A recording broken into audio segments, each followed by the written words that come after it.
episode of Healthy Mind, Healthy Life.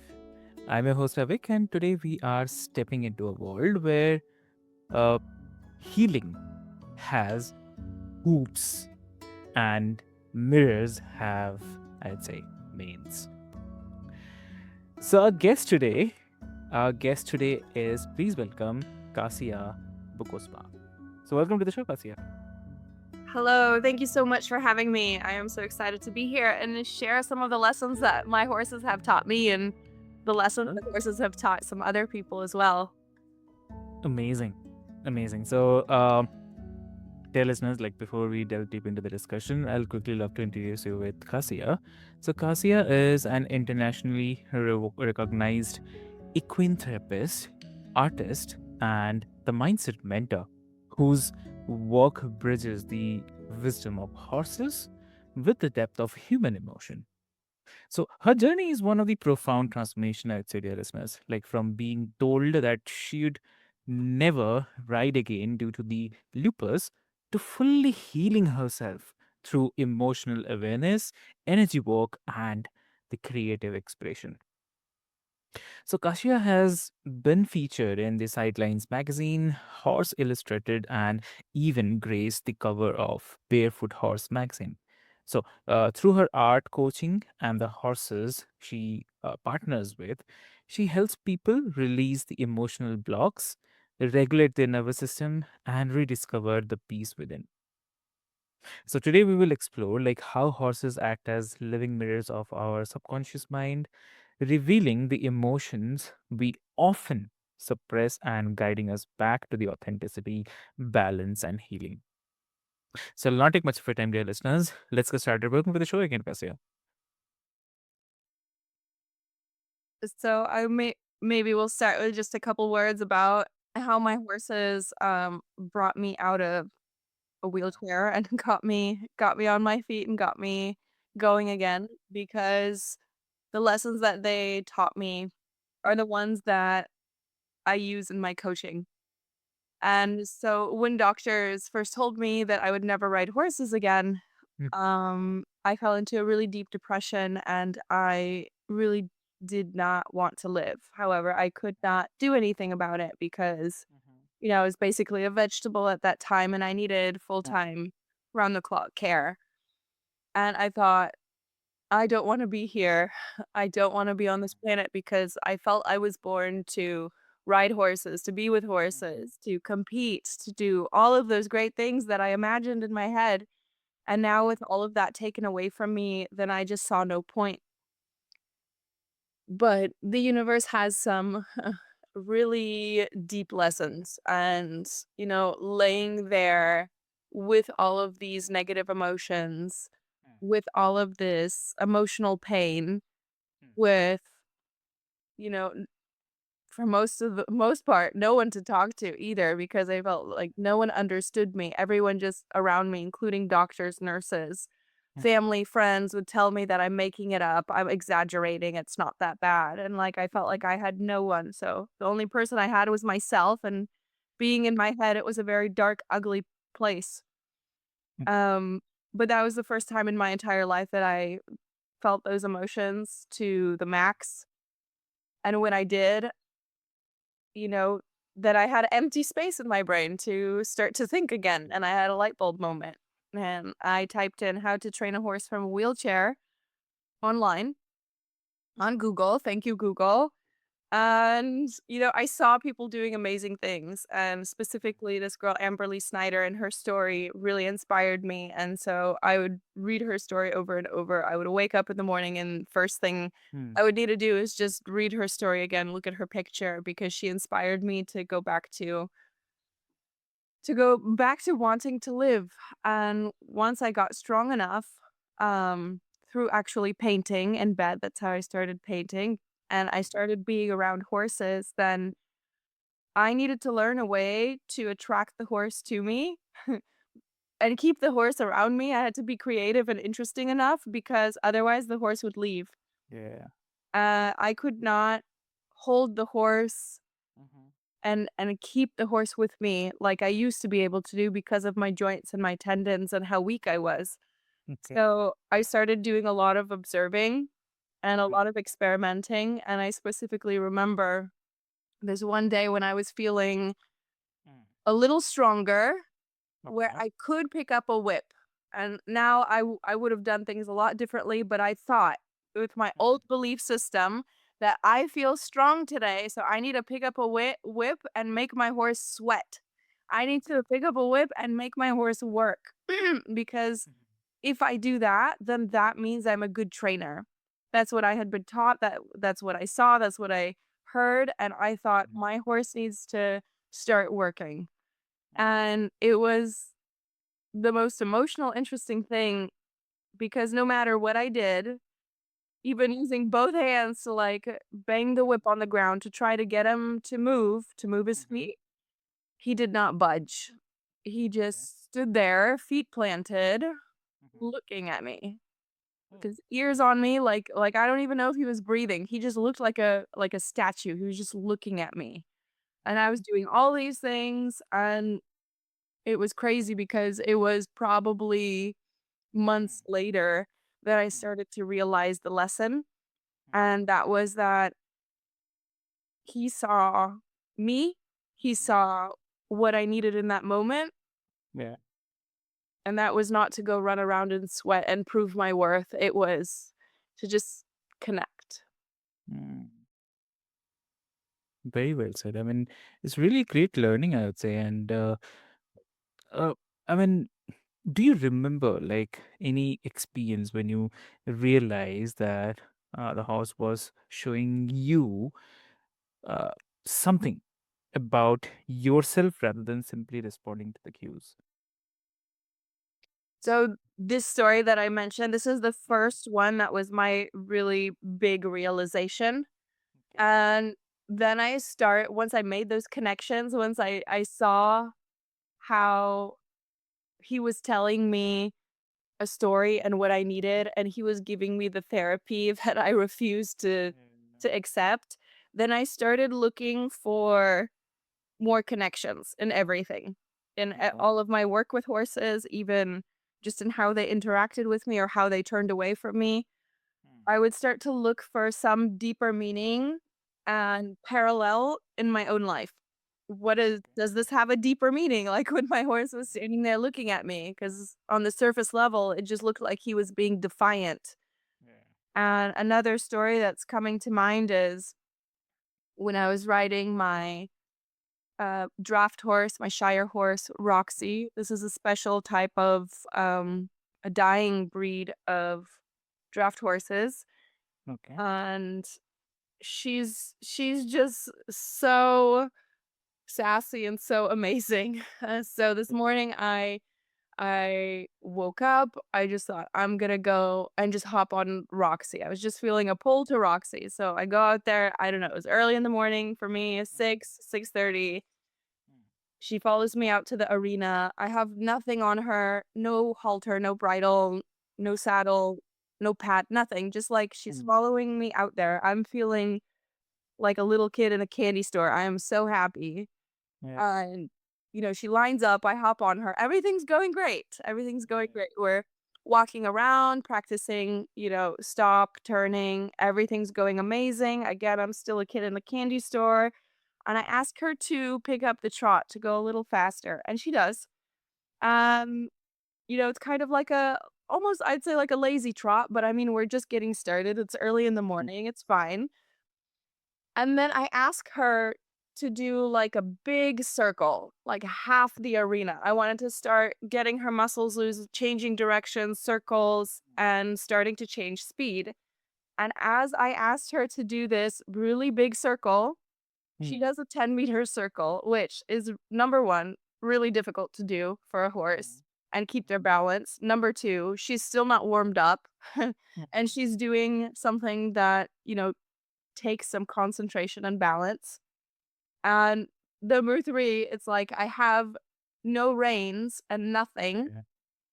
to help her or steer her. And she's just responding to my body and what I thought was to my muscles as well. Because I thought I delicately encouraged her and asked her by clenching my buttocks muscles, my inner Mm. thigh, and my calf. And, I started laughing and I was like, "Oh my gosh." Almost fell off because I wasn't expecting that, and she's so round, and so, we came around to do it again. I wanted to do the big circle again, nothing too much, Okay. especially not in the beginning. Don't have to go overboard. And, I ask her even less. I barely ask her, Mm, like half, not even half a clench. It was just more even of thought of we're going to do a big circle. And again, she does this little tiny circle with more energy. It was like she was offering 100 times more. And at that point, I was cracking up. I stopped her. I gave her a big hug. I was mm, playing with her mane, and I told her, "Roxy, you don't have to try so hard." mm, And then I thought, oh my gosh, can I say that to myself? And I couldn't. definitely. Mm, true. Wow.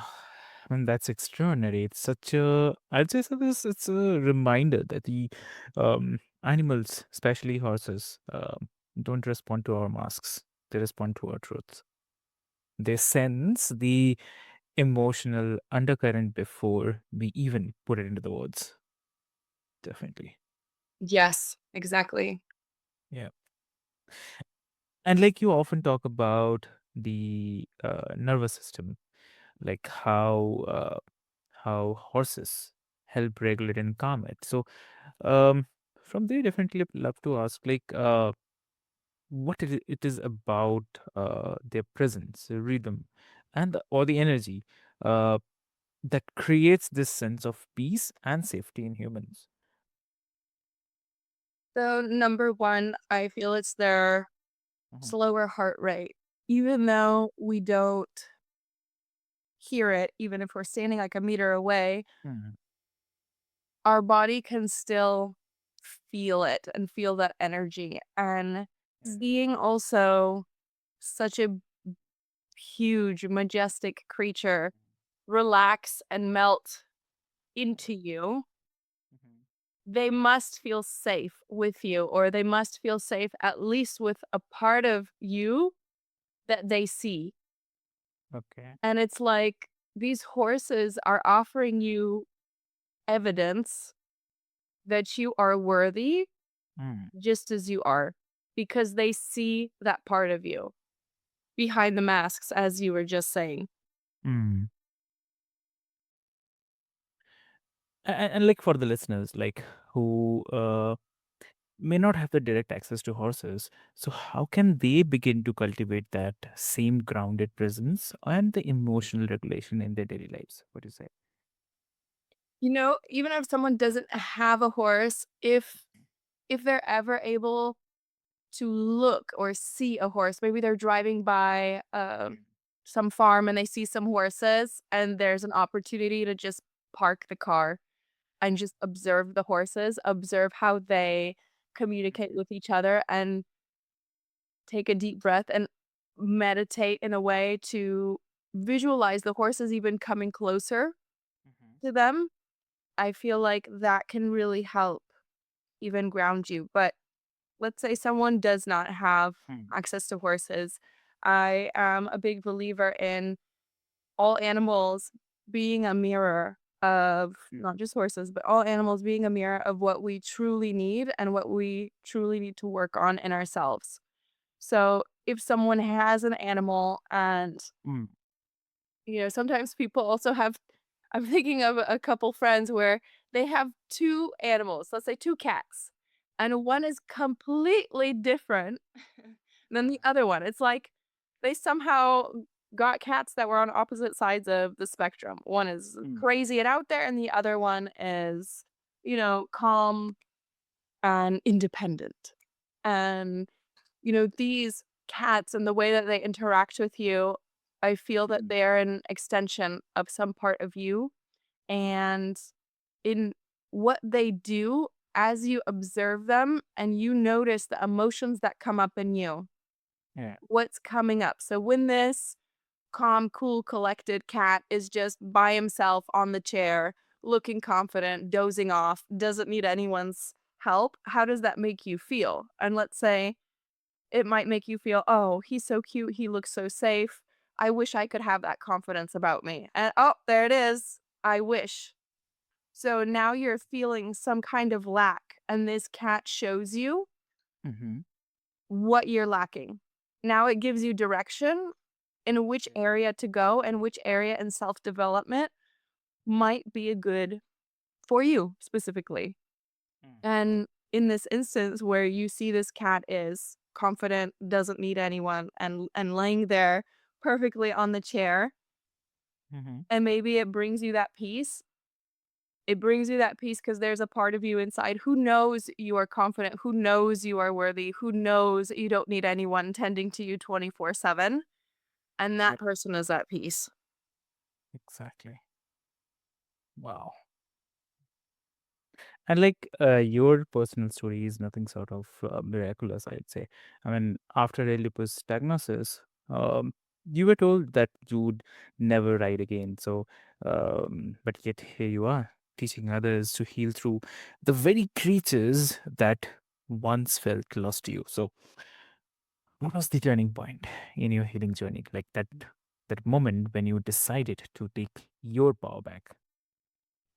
So the main moment that was like the biggest one for me was that moment when I had a light bulb moment. I just let myself feel all of those feelings. Actually, I didn't let myself, I had to. If it would be my choice, I would have taken a different route, but I literally could not move. And I think the universe did that for a very specific reason because in my life, I had always run away from emotions. I had always had unhealthy ways of coping with these emotions, from trying to shove them down, bottle them up, hide them. They don't exist. And so, in this sense, having them to the fullest extent was what I needed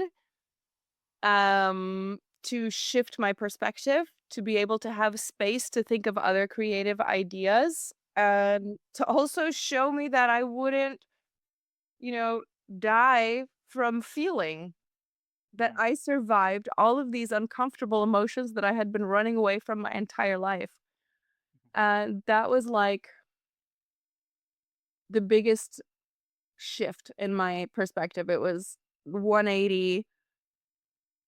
I wanna say 180 doesn't even begin to begin to describe it. I have no words for it, which is also why I paint. I started painting at this moment, in my journey when I realized that there's still hope for me and still possibility. No matter what everyone else says, I decided and I made it my choice to continue fighting because I just knew that I could do it. Like, if I saw all of these other people on the internet doing it, why can't I do it? And, like, these people, these doctors, my family, no one understands the extent of my love for horses. So, in the beginning, my healing journey, Mm. my why do I want to get better, Yeah. was just for my horses. But it shifted probably, I would say, not even that long ago, maybe like 4 years ago. It shifted from not doing it just for my horses, but doing it for me. Because now, after going through that process, I started to see how wonderful I was, that I was worthy, that I was lovable because I didn't believe it. And so I literally borrowed my horse's belief that I'm wonderful, that I'm worth being around, that, I'm worth their attention. So I used my horses in that sense to prove that I was Mhm. worth enough to continue living. Because I have battled with suicidal thoughts for a majority of my life, and horses really kept me from going off the deep end. A couple times I had tried, even with one of my horses, who used to be very aggressive, and I gave up because I just could not handle my emotions. This was maybe about 5 years ago.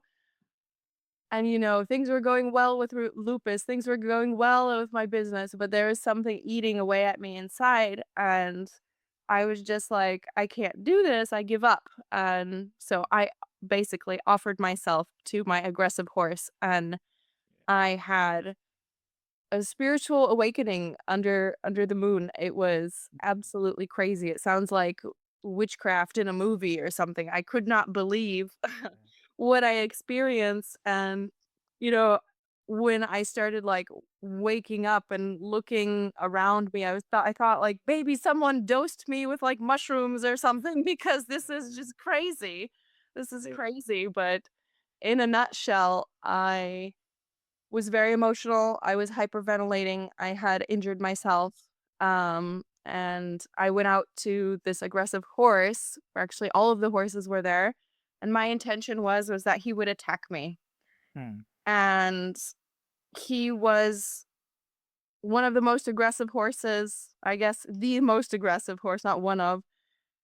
And I had multiple vets tell me to put him down because he's too dangerous. I had everyone telling me he's gonna kill me. I when I took him to a clinic, Okay.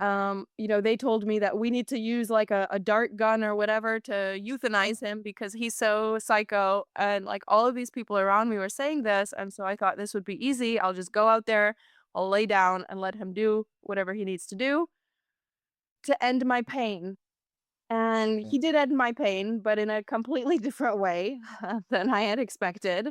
He stomped over, breathing like a freaking dragon, and he stomped and stood over me. I was in fetal position, hyperventilating, crying on the ground, and he started licking my wound where I had injured myself, and he continued to snort and breathe so loudly for a good 2 hours until I came back to, like, I would say consciousness, because I don't even remember that much. But he was showing me how to breathe because when I was hyperventilating, well, I think people know how it sounds and how it is when someone is hyperventilating, but I was breathing so quickly, not getting, enough air and losing feeling in my fingers and my face and my feet. And here he is standing over me, breathing deeply, loudly, slowly, literally showing me how to breathe and Okay. licking me and standing there with me the whole time Oh.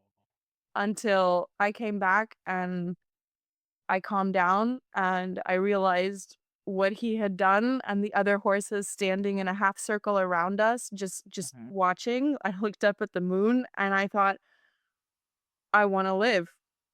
Yeah. I wanna live, and that's it." Mm. Wow. So I mean, and as you healed, did your relationship with the horses change too? I mean, almost. Um, if they were teaching you the new ways of listening and trusting. Yes, that's a great question. As I heal more, Uh huh. deeper I feel my connection is with them. And what I see specifically is that when I heal and I release those limiting beliefs and I release all of those programs and thoughts and ways of living that weren't mine, then I'm more myself. I'm free to be colorful. I'm free to be loud and silly and energetic and make weird noises and dance, even though I'm not great at dancing. I don't care. I like dancing. So I'm free to be myself. And the more myself I am, the more I feel my horses are magnetically pulled towards me and a lot more willing to work with me when I do ask them to do something. They're a lot more willing to compromise and think about things. Yeah. And, when people are struggling to train their own horse, and they have this trainer, they go to this clinic, and, for years, they're not making that much progress with their horse. I came across something so profound for me, Okay. which was that the technique doesn't even matter that much.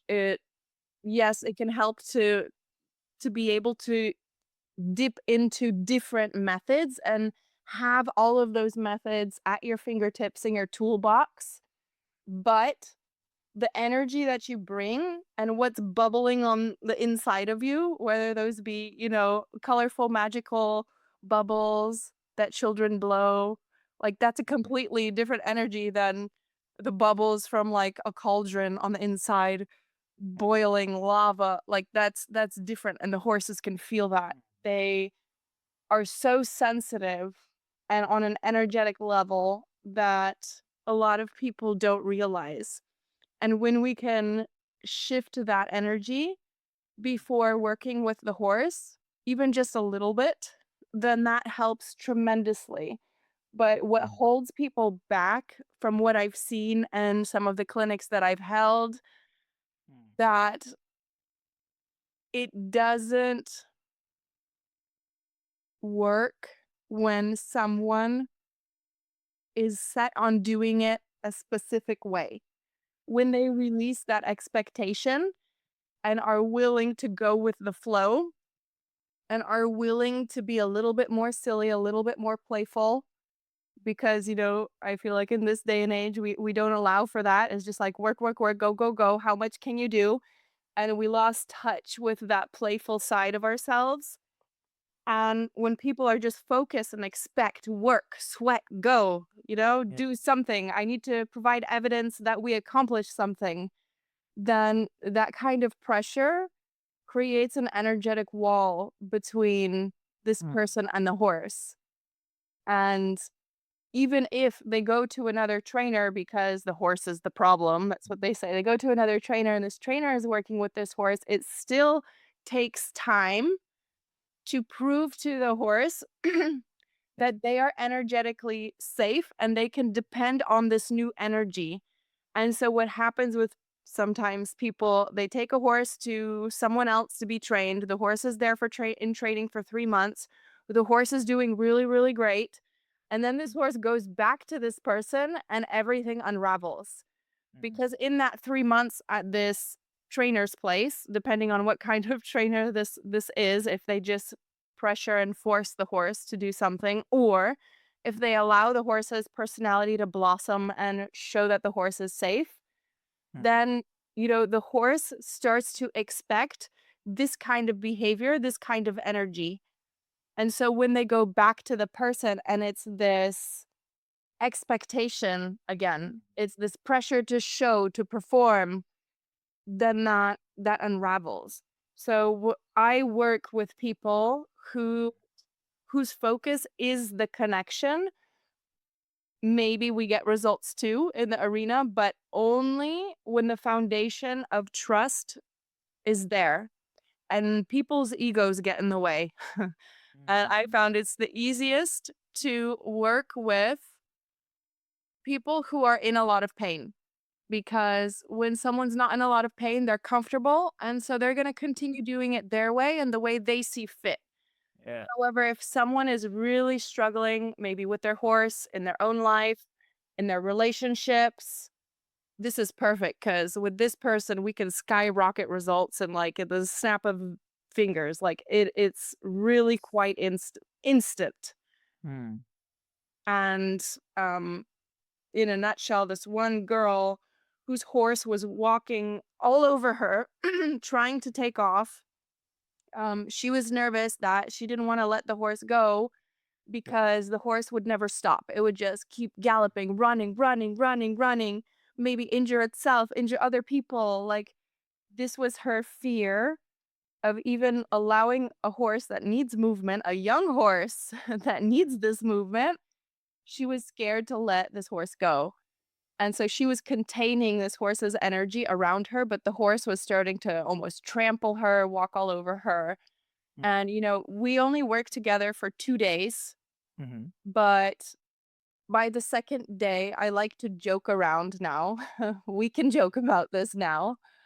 It looked like her horse was drugged. Her horse was a completely different horse, was calm, ready, and connected, and willing to listen and walk with her. Not all over her, but walk with her. And to get to that point, we created a safe space for us in the center of the arena. This is called a reverse round pen. So we kind of like fenced our area off, and the horse had the rest of the arena. And yeah. so we were safe inside. Mhm, And I also brought some props and fun things like cheerleader pom poms and mhm, a trampoline and I don't know, a bag. I don't even remember, but I just had a bunch of different stuff that we could choose from to mhm, spark curiosity. So instead of, you know, having the horse on a line, having a whip, and chasing the horse in circles and circles and circles until the horse calms down and becomes passive and listens to you. Here, we allowed the horse space to go run around if the horse saw fit, but we are going to stay in our little safe circle and we're going to investigate these pom poms. We're going to jump on this trampoline and start to get in touch with our inner child. Now, this was way past her comfort zone. I could see her eyes glazing over. She's like, "Oh my god, what the hell kind of training is this?" And I literally asked her, "Do you trust me?" And she said yes. And I was like, "Great. So go ahead and jump on the trampoline and be silly." And then I was being silly and loud with her because for her to do it alone, that would be too much. So I was silly and I said, "You can join me as much as you see fit." She did that. And oh my gosh, her young horse trotted over and was like, "Oh my gosh, what are these ladies doing? What is this?" And her horse wanted to come investigate with us. And so we rewarded the horse for coming calmly and staying calmly. And then we even had to encourage the horse to move its feet because the horse did not want to leave us. And that was crazy because that was within 30 minutes of this girl being fearful of the horse going, going, going, and not being able to stop. Like, now she was trying to get the horse to move a little bit because the horse was so curious and so interested in all that we were doing with our inner child work. Why? Because the horse was magnetically pulled to Yeah. us when we started showing up authentically and starting to let go of those limiting beliefs and allowing our inner child and that playful self to come out and, peek through. And so she had a great transformation, but at this clinic, it was really only her who had it was a like night and day, black and white. The next day, a horse was so calm, so willing. We were able to do so many different exercises because the horse finally felt safe enough to do these exercises. The horse's nervous system and her nervous system were able to regulate together, and they were finally in a space where they could learn together. Because day one, they would not have been able to do any of the exercises we did on day two because there's too much adrenaline, too much cortisol going on. And we were able to uh, get rid of all of that and to down regulate through getting in touch with our inner child and through movement and releasing all of that pent up anxiety. So when someone is truly in pain, I feel like that's when they're motivated to be willing to do what it takes. When they are comfortable, they would like change. They want their horse to do this. They want to change something in their life, but it's like not that bad. And just tell me how to do it. Then those people are not going to skyrocket in their training, not skyrocket in their life because they don't have that deep seated why. Why do I want to do this? Why? You know what I mean? Yes. Yeah.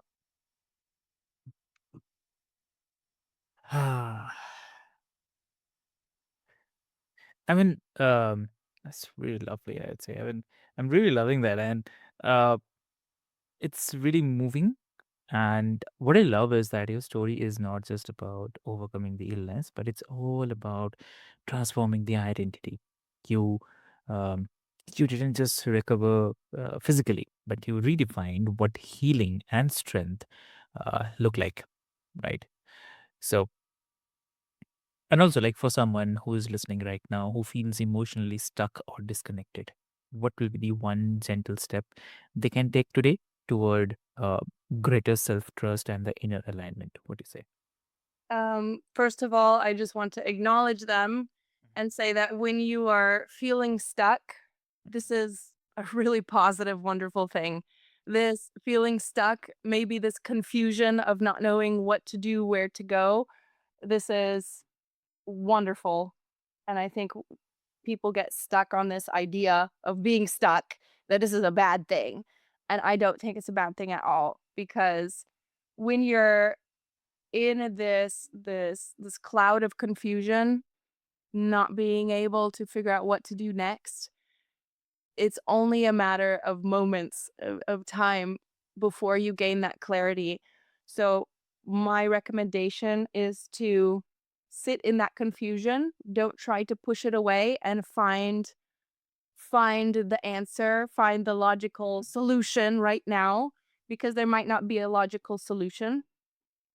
Um just to feel that it's uncomfortable to be stuck. Mm. And when you allow that feeling to sit with you, like for example, like I did with my lupus and my feeling of inadequacy and embarrassment and all of these things that I did not run away from, and I felt it to the fullest, then it cleared and it made space for an idea. And so if someone's feeling stuck, feel that. Don't hide, don't push it, don't bottle it. Just feel it and allow the space for those emotions. Because too many times we want to run away from the bad emotions and only have good emotions, but we need both. We need both. Like the cats we were talking about, black and white, different sides of the spectrum. We need both. So allow it. Exactly. Exactly true. Ah, amazing.